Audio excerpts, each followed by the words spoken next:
I had somebody ask me, they said, yo, Nick, what you should actually bring up as a topic of conversation is removing difficulty levels from games. And I first thought that is the dumbest damn thing anybody has asked me yet. That was my first thought. I mean, it was, but I was a thought. I don't say it out loud. Okay, it was a thought.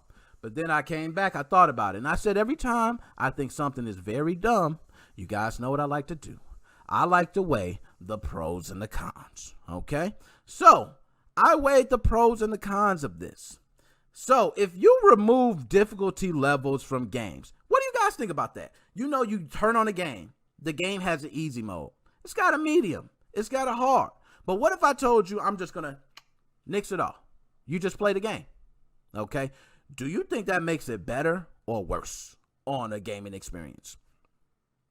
That's a tough question. Then they start giving me examples. They was like, yo, this game doesn't have any difficulty level, and look how great it is. And this game has no difficulty level, and look how great it is. And notice all the games with no difficulty levels are great. But then I'm like, well, damn, I do know difficulty levels that's too damn hard, and nobody can play it. So we go both ways on that. So I want to know what you guys think. Now, everybody out here, I want to see, let me see with difficulty levels. It's okay for young people, but never to master the game. So that's a good thing. So I'm glad he brought that up, because that's right what I'm getting into. You right with me. So does taking away difficulty levels ruin or enhance a gaming experience?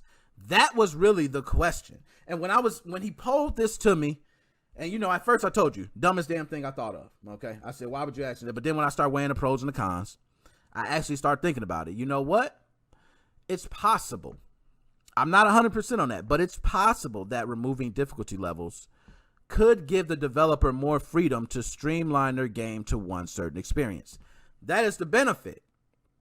Huge benefit, because now they don't have to say, hey, well, you know, I got this mode, but if I put this out there and nobody can beat it and a lot of people stop playing it, my game is not as popular.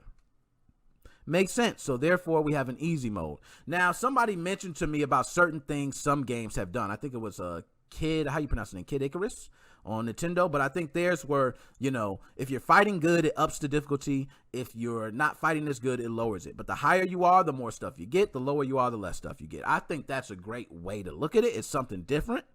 But when I thought about this, it said, I said, hold up. Has me having to pick a level ever stopped me from playing the game? That's what I had to ask myself. And in all honesty, yes, it has.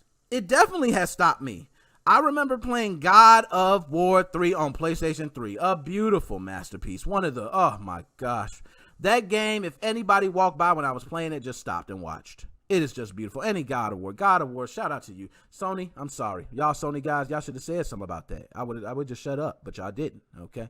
But God of War, oh my God, a beauty. I put it on the hardest difficulty level because that's me. Every game I play, I put it on the hardest difficulty level. The reason being is I want to be the best of the best. When I get online and play somebody, I want to be able to say I have an advantage because I played at a top level with the computer. Now, I know that's not real, you know, but still, when it comes down to aiming and basic mechanics, you kind of narrow those down perfectly playing on the harder difficulty levels. That's me, okay? So I always play on the hardest difficulty level. But what happened? I got to a boss I couldn't beat. And it said, do you want to turn down the difficulty? No, because I know what's going to happen.